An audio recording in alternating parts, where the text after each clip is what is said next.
Previously on X-Friends. It takes me back to this notion of fate. And in a time travel story, that's very important. When Morph shows up with that baseball, I was like, not the time. Like, ever. What do you mean? Read the room, Morph. I don't know if this is the case, but does Morph absorb the powers of the person that he becomes? We talked about this last season, and we were like, yeah, we don't know. I guess. Like, maybe? At which point, he is actually the most powerful. What I really like about this version of Magneto is they make him so reasonable. And I truly feel that his ideals go toe-to-toe with Charles. Even with the bone claws, Wolverine, he puts exclamations on his thoughts, or at least his statements, by popping out the claws. And I put in my notes, Forge would have to be working out at an incredible rate, just in the gym nonstop. Like, Forge is working out all the time. He built new gym equipment that does it faster. And that's possible. And I thought of that too. I was like, maybe he has nanobots inside of him that just work out his muscles. But Forge, I feel like it's like they want a little bit too much with Forge. You know why this works? Because they take it so seriously. Storm talks to the sun, and it is like she's praying to God. And it made me realize, oh, this type of material does work. It works when you give it the respect that it deserves and you treat it like a real story. Hi, everybody, and thank you for joining us. I am Nick Scheist. You may remember me from the Scheist Podcast and Bad Movies We Love. And I'm Seth Vargas of the Movie Friends Podcast. And we decided to join forces, a team-up, if you will, because X-Men 97 was so good, we just couldn't help ourselves. That's right. So join us as we discuss our personal history with the comics, the films, and the collectible trading cards of the X-Men universe. And of course, the catalyst for it all, X-Men 97. To me, my X-Friends. We are back with another episode of X-Force 97. Surprise! Bet you didn't see that one coming. I didn't. Most people did not, actually. But when they revealed the opening credits, they redirected the entire credits to feature X-Force. And Larry Houston, the director and EP, was there talking about that, actually, when they were doing some crowd Q&A stuff. And he was so excited for it, and he was like, man, I knew we were gonna blow people's minds when we did this. And it's crazy. I mean, look, it's a show where there's a lot of memes on the internet where it's you don't skip the intro for X-Men 97, right? No. Yeah, and so I accidentally did it last night when I was watching the new episode, and I went back and started from the beginning, and I was like, no, you don't get to skip this. So knowing that people don't skip the intro, I think, is an important component in wanting to present the X-Force version of the intro. Right. Yeah, I mean, it's very cool, very neat. I appreciated it. Yeah, crowd went nuts. I mean, they were going wild for everything, but this was a big win. I made notes of all of the biggest wins during the screening, and they're still doing the episodes every Wednesday at that bar. I just have not been back out for the screening. But it is a cool environment if you're in the Hollywood area. Go to Scum and Villainy. You just got to get there and line up early, and maybe you'll see me there. Maybe wearing this hat and a Cyclops t-shirt. There you go. There's and cosplay. How much drinks. It's worth. So you'll take it off of his head. Yeah, wait. I meant it was $2.80. So yeah, this is an interesting episode for a number of reasons. I think primarily for me because of three main things. Number Okay. one, the tone in terms of, well, actually, I'm going to say four main things. Okay. The tone when it comes to like how dark the episode gets when it wants to. Mhm. Number two, the use of X Factor, who is Mhm. also in this episode as essentially ice, Yep. right? The third thing, Imagine for how it. confused I was keeping X Factor and X Force straight in my head. But yeah. yeah. I wasn't expecting to see them both at the same time, Yeah. but I also realized that a big part of me really loves watching the hero teams fight each other. Mm. Because when there's a villain involved, like, yeah, things will probably not go well for the X-Men for a while, but they will triumph, right? The cards are always in the X-Men's favor. Yeah. One of the best lines from season 1. But when you have two hero teams fighting each other, it's like, who's actually gonna win this? It was one of the big things in X-Men versus Avengers that it was like, oh, who actually is gonna win this? You have the Avengers fans, like it becomes very tribal at that point. Sure, And I don't think X Factor has like a big enough fan base to really push that, where like X-Force becomes in many iterations like like the hit squad, especially in the most recent version. Like Beast becomes kind of like a ruthless general of X-Force, sending them out to like kill a lot of people. And so to see in this episode like the lengths that they're willing to go to in order to secure the future, and also like where that rubs up against the teachings of Charles and like with his students. We got that. We got X Factor as ice. We get a crazy needle drop with Veruca Salt, Volcano Girls, and Jubilee rocking out. So that was unexpected, but like Jubilee is getting her moment in the sun in both of these seasons. Really, someone said it was like they had one better needle drop in the show than Supergirl had in the whole movie. And it like I watched the scene again today, and it is very, very fun to watch it. And I think fourth would be Guy Augustini, who plays Sunspot. I think he has the best line maybe of the season so far in terms of what the X-Men represent, or what they should represent. In Jubilee getting left behind of her own accord, Cable being like, we have to evacuate, we can't go back for her right now, she can handle herself, and Sunspot saying just because she can do it alone doesn't mean she should have to.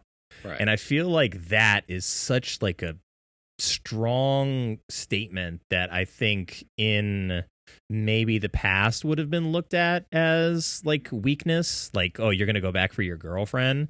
And it's like, it's not about that. It's sort of like no man left behind, we're a team.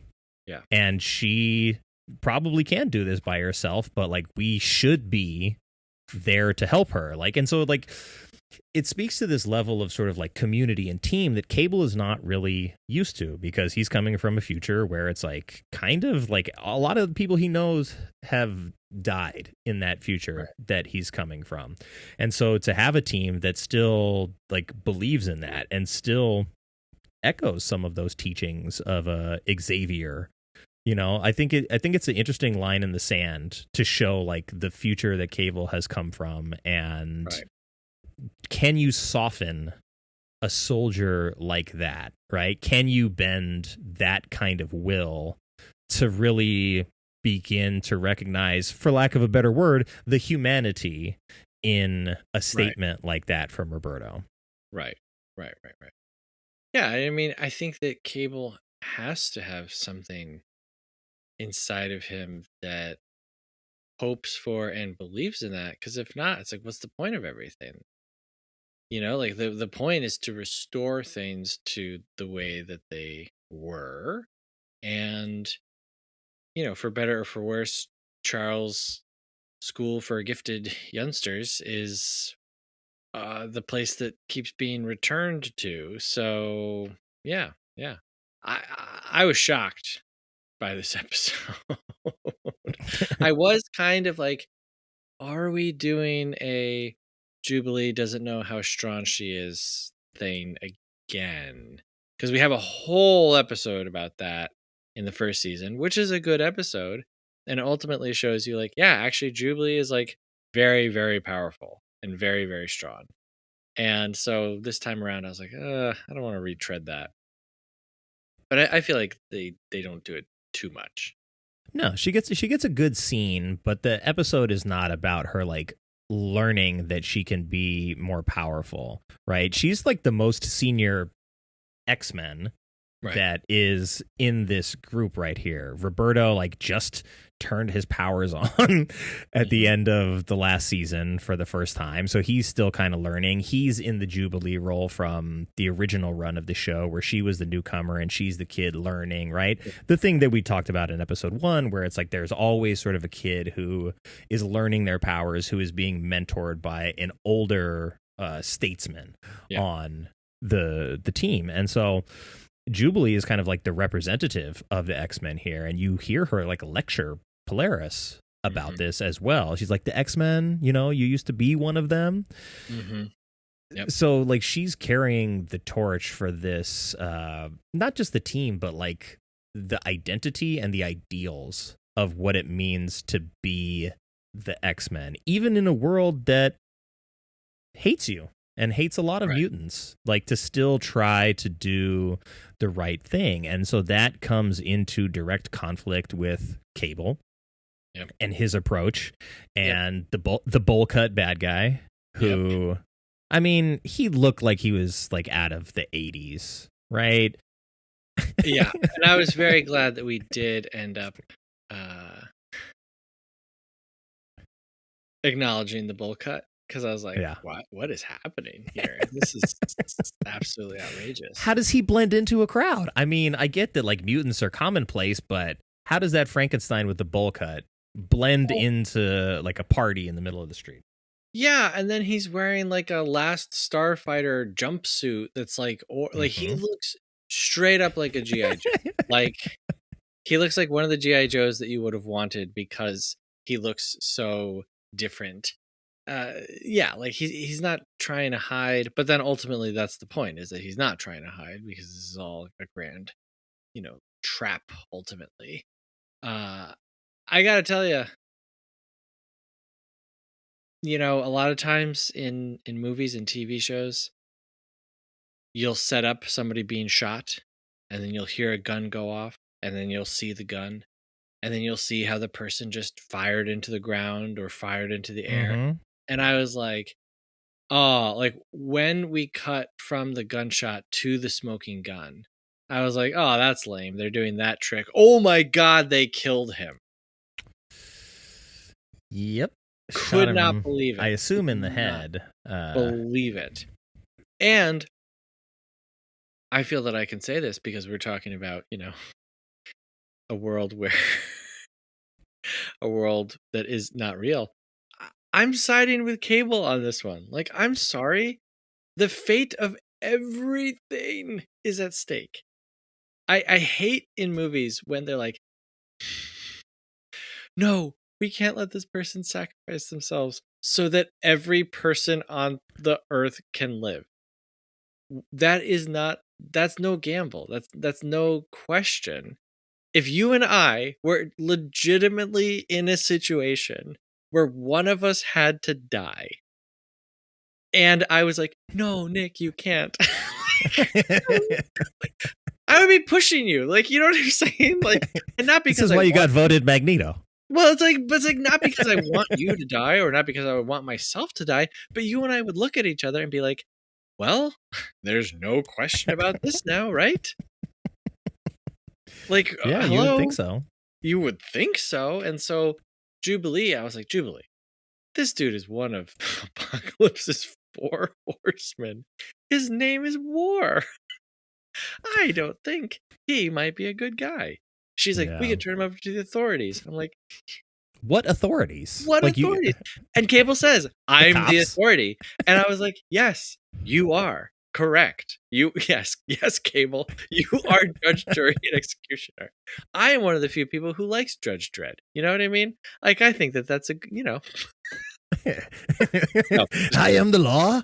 Yeah, no, all of that was not true. But in this world, like in this science fiction world, I don't feel the same stakes as I do in our real life. And so if Cable's like, hey, we're gonna kill this guy because if we don't, a billion people will die. I'm like, yeah, Cable, shoot him. That's fair. And it makes me wonder, like, we know Cable's from the future.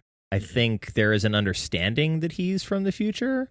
But, like, if there was somebody in our lives who was like, yeah, I'm from the future's bad, listen to what I'm telling you. Okay, we acknowledge that you're from the future and that the future's bad, but you just told me to kill this guy. I still don't want to do that. And so, like, is Jubilee's experience with Cable that, like, she maybe hasn't seen what he has seen and hasn't, like, lived a life that has now pushed her to the point of, like, oh, you do have to make some tough decisions like that. Mean, I don't blame Jubilee for doing that, for exactly what you just said. Yeah, she can't suddenly be different. But I was like, Cable, why are you even trying to hand her the gun? Like, just do it. Like, why is there even a discussion? Like, if you were going to do this from the get-go, just shoot me. You got a whole arm that can turn into something, like, I don't know, do some crazy stuff, man. Why are you handing it up to a child? Why does he make Archangel do it in the first place, other than, Archangel was taken over by Apocalypse at one point as a horseman, so he's got, like, some vengeance. Right here, kill him for revenge, because that's probably the best way to do this. But I also sort of wondered, why does Archangel need a gun? Like, if I'm not, like, his wings are made out of adamantium, aren't they? Couldn't he just cut this dude's head off? Yeah, well, maybe you gotta clean it after. Yeah. Don't want that dude's blood on your wings. But I mean, his wings also shoot, like, sharp blades and stuff. I guess Cable's just got the gun. He's got the super gun from the future that's gonna handle all the business. Let's talk about X Factor a little bit, because they're an important part of, like, X-Men's history. You do get Havoc, Cyclops' younger brother. You get Polaris, Strong Guy, Wolfsbane. One of my favorite mutants, totally, is Jamie Madrox, Multiple Man. And we get to see him using some of his Multiple Man powers to torment some young children, as as a hero does. But yeah, I felt like there was not, it was not even very thinly veiled at all that this was alluding to, like, what we've seen with Ice, right? You have a team of mutants, like, hunting other mutants, rounding them up, kids, putting them in a camp, detainment facility with really, like, no jurisdiction and no plan for them. So I felt like, for the X-Men to have continuously been a story sort of about marginalized people and minorities in a world that doesn't like or want them, I felt like this is probably, like, the most modernized version of this that you could do.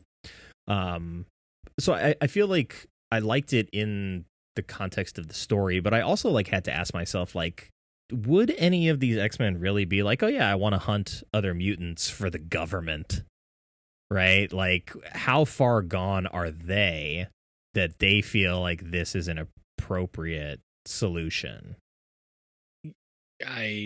Yes, I do think so, because we see it happening in our own world. And it's like, just because you are something doesn't mean you think a certain way.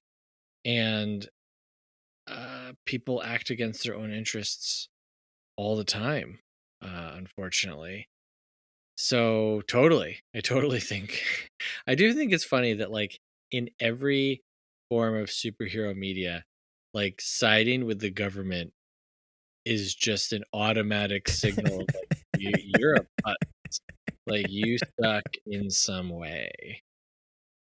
Yeah, I mean, because we see the relationship with the government in season 1 too, right? Like Magneto has this entire speech where he's like, I could literally like kill you all and do whatever I want, but because of people that I care about who believe in your goodness and your ability to, change essentially, Mhm. I don't want to do this thing that I have every right at this point to do. You tried to assassinate me. Mhm. And you probably all do deserve a worse fate than that. But he holds back. And so this contentious relationship between not just like the government. I mean, Senator Kelly is like one of the key roles in the X-Men story, right? Charles getting depowered is a big element of the end of the first run of the show. Like an assassin comes and shoots him with like an anti-mutant gun. Right. So like all of the parallels to like civil rights activists and their struggles with the government, like it's all there. So I'm glad that we're not seeing that sort of pushed aside. Right? Like this show does not have to be like, hey, we're going to address this thing. Right. The X-Men is big enough and I think has enough political commentary throughout it to not have to be maybe as specific as they chose to be.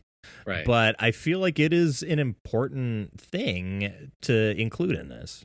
Right. Excuse me. And then adding in Emma Frost, who's just like not really being on either side, just being on the side of money and like just selling people out for money. It does make her a great character, unfortunately. Like she's very fun to watch because she's so willing to just like, be involved with whatever side is paying her. And there's a reason that, she leads the Hellfire Club. That's her job. There are some other cameos that we see in this episode. And I was trying to like figure out, okay, like which characters are which. And Kid Omega is one of them. Quentin Quire. He's the mohawk, glasses. He's wearing the Magneto was right shirt.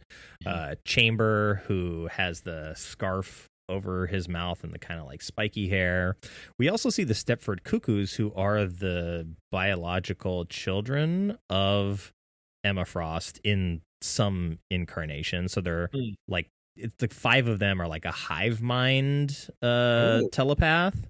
Ooh. And they have a very interesting story when things get cooking with them, because like a couple of them die and like each of them have different personalities, but they function as a hive mind, which is very cool. And we also see Glob, who is like a big gelatinous monster where you can see like their skeleton. So there's a lot of characters that are mutant characters who will potentially get their opportunities later, but we'll see. I think, if anything, my biggest, I don't want to say criticism, but my biggest issue with the show overall is that I feel like they're going too fast. And I think I said this in season 1 also, is that, we're burning through the Days of Future Past storyline like really quickly. Right. And I'm like, this is a huge part of X-Men's history. And it's like, okay, here's the 2 episodes and moving on. And so I think on the one hand, if you're only going to have like an 8 or 9 episode season because the animation takes a while to complete and the direction of all that takes a while, it may be the one thing with the X-Men animated universe where we've talked a lot about maybe animation is the way for superhero stories to be told. Like, considering the DC universe's struggles with their live action stuff, but like their animated films like are fantastic. They're all good. I don't think I've ever seen a bad one. Maybe one that I didn't really love. But they're all very good. So I'm worried a little bit that we're gonna kind of like run out of runway at some Right. point with this show if we don't slow down a little bit. And some of these stories actually, I think, just deserve a little bit more breathing room as well, because these aren't hour-long dramas. These are like, they range from 30 minutes. Maybe, I think this one was 30, Yeah. and so some of them are longer, some of them are not. But yeah, that's the one thing that I really worry about. There's no shortage of X-Men stories, but if everything is X-Men 97, like if we're not going to switch to X-Men 98, 99, and kind of if we're not going to grow with them in the way that the comics grew with them, then we are going to run out of runway at some point, and all you can really do at that point is time travel, and we're already doing that right now. So that's the thing I'm worried about. It's like, yes, you could of course time travel again, but then it's like, oh, we're back to time travel because we've run out of options. Right. And it was 2 years between seasons, so it's not like this is getting produced super fast. They've already been picked up again, I think, for 2 more seasons. So they're going to keep making them, and I hope they're working on them now. And maybe those are questions for people in the know, but yeah, I think that is my only sort of issue. But you had a specific issue in episode 2 that you wanted to mention. I did.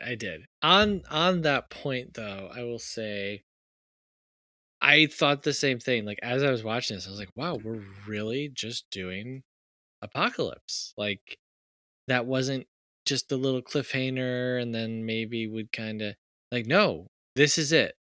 This is the Apocalypse season, and maybe it will resolve itself and maybe it won't. Maybe they'll bring it into a second season. Who knows? But it did feel insane. I was like, they're just going straight to it. And okay, I mean, that's fine. There is something, well, we'll save it for next episode, but they're hinting at like some larger things happening, which it's interesting, but I don't know. Maybe, maybe they'll do a big storyline like this, and then maybe next season will just be about, they'll focus on one character. Maybe it'll be the Nightcrawler season. Who knows? I don't know. I think that they have good, talented writers working here. The dialogue is good. The character, I mean, I feel like this is like so efficient in giving like in-depth character development to everyone all the time. Like all the time. When I was watching the recap of season 1, I was like, oh my God. Yeah, remember when Nightcrawler started using the sword with his tail too? Prehensile tail goes a long way. Just, yeah, like not that necessarily everyone is growing, but like just having little arcs and having places to go when you have so many characters at once. I watched these few episodes with my younger son, who's 5. Okay. And as the intros are changing, and there's whole new groups of people in each intro, and each episode we're dealing with different teams, he actually said to me, he's like, how many good guys are there? And I was like, like 100. And then he's like, how many bad guys are there? I was like, like 50. And he actually said, he's like, so that'll be like 150. And I was like, wow, did you just add 150 together? That's pretty good.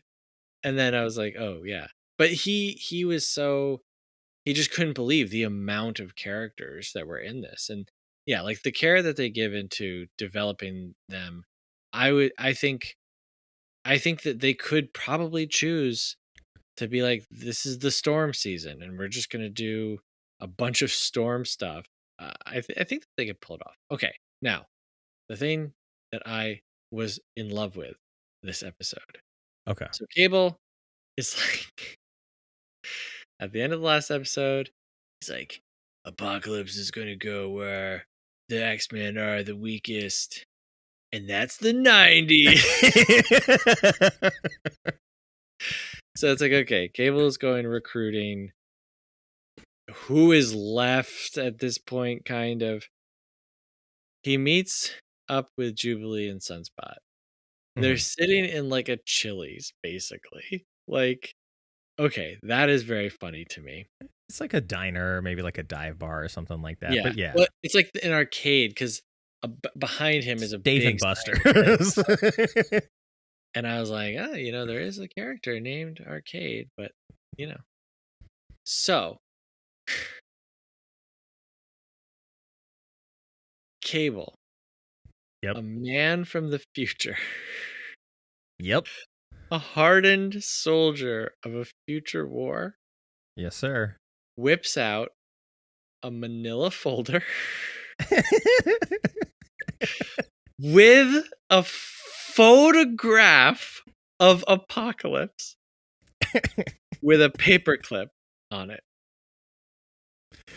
It's the dossier. Why does he have, like, you and I wouldn't have this. You and I would have this information on a phone. We live only 30 years after this time period. And I love the idea of Cable, like, getting off of his ship and then, like, starting to head for and then be like, oh no, wait, where's my, oh, hold on. And he's got to Yeah, go to go back to and be like, oh, forgot Kinko's. this. Yep. All right, guys, I'll be back. Hopefully they say yes. Wish me luck. When he whips out that folder, I started laughing. Like, it's so full. It's full of like all these different photos and like names and like scribblings. And I'm like, this cannot be how Cable is getting this done. No wonder he's unable to stop Apocalypse. He's working like a gumshoe in like 1957. Like, oh my God. I loved it. And for they a guy- kept showing it. They showed it like 4 times during their Look, conversation. he worked hard on that. Okay. Yes. And I was like, whoever animated this had to know how funny this was. Like, please. Anyway, that was my big thing with this episode. Well, let me ask you this then. Do you go harder on that joke and you show Cable, the hardened war veteran that he is, having to go in to an office supply store Yes, exactly. and print these copies? Who is getting this stuff? You know what I mean? Like, someone had to buy. And again, like, where did he get that? Do they have manila folders in his time? No, he did this here in the 90s. He had to Even work. crazy. I don't know where the picture came from. Maybe he stole it from a newspaper. But for a guy who's got like a living computer in his arm, probably could have just been like Polaroid of Apocalypse. Like, someone had to walk up to him, center him in the frame, and go click, and then shake the picture until it developed. when he fought Apocalypse in like the 80s, Oh my God, it's so funny. It's if you're listening to this, just pull it up again, Yeah. watch it. You'll die laughing. It's so funny. I think the exclamation point on the fact that the writers know that this is funny, but still take it seriously, is that Cable also is enjoying a milkshake. Mm-hmm. And like he sort of sinks in his seat a little bit and pulls the straw up and slurps the milkshake. And that moment in the crowd played very, very well. Because who doesn't love a milkshake? I mean, look, if you're in a horrible future and you get to come back to the 90s, it's like, well, I'm going to have a milkshake. Yes, absolutely. And like that also made me wonder, okay, so Cable, you're traveling back to track Apocalypse to a time Where there's milkshakes. right. It's like, it's so convenient that you knew when to go back to. I will Cable's only like, fight "Good, him Matt." in the Like, 90s. man. When did they invent Shake Shack? I think that Apocalypse, we should check that out. Yeah. Look, he's smart, all right? He's tactical. If we're going to have to, fight this guy who's going to end the world, I want to do it in the 90s where, things were at the peak of human civilization, according to the Wachowskis. So, look, I get it, man. Enjoy yourself a milkshake. You might die. Yep. Yeah. I would have a milkshake if I knew that was my last meal. Chocolate peanut butter milkshake is like my second favorite dessert of all time. I mean, it's not a bad choice. You're like, hey, we might die after this. Yeah. You know what? read the dossier while I have a milkshake. You guys have homework to do, but I do not. Right. Exactly. All right. This was a short episode overall. There's one more thing that like popped into my head again on the parenting thing, because there is again in this like sort of going back to the theme of like what it means to be like a responsible parent under like incredible stress. And like what I wrote down was that being a mutant parent is probably one of the more interesting aspects of the X-Men universe, because so many of the kids were parented by people who didn't want them. Right. And so they're all sort of like in this chosen family. And so like those bonds really, I think, play out for a lot of those specific reasons. And we got a little bit of it with Roberto and his mom where she sort of disowns him in season 1. But it happens a lot throughout the course of X-Men history, where there's always like a parent who's like afraid of their kid or abandons them or abuses them in many cases. So I'm curious to see like how much of a through line that will be as the rest of the season plays out, because it's only 9 episodes this time. It's not 10. And they've already sort of that's true. Could be a surprise. We'll see. We will see. Remember when everyone was convinced Stranger Things had a secret finale? Wow, I did not hear that rumor, but I didn't even watch the final season yet. So me either. But you know, we're not the authorities on Stranger Things. We're the authorities on the X-Men. Bad that everyone was like, no, that's not the real one. Oh wow. Okay, now I gotta watch it. Now we're talking. Yeah, you're right. They spent another $50 million on a secret. Yeah, and it's coming in 5 more years. Yeah, just keep hanging on. All right, well, I think that's all I had for episode 2, unless you got anything for us. Let me see what else is in the dossier. Yeah, let me flip.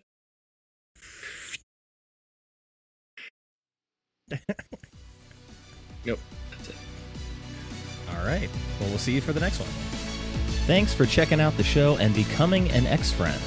Hopefully you'll join us on our journey through X-Men 97 and beyond. X-Friends is a Movie Friends and Bad Movies We Love co-production and part of the Scheist Podcast Network, hosted by Seth Vargas and me, Nick Scheist. You can find all of our contact info and socials in the show notes, and you can email the show directly at xfriends@thescheist.com. That's the letter X -friends @thescheist.com. So until next time, just because someone stumbles and loses their way doesn't mean they're lost forever.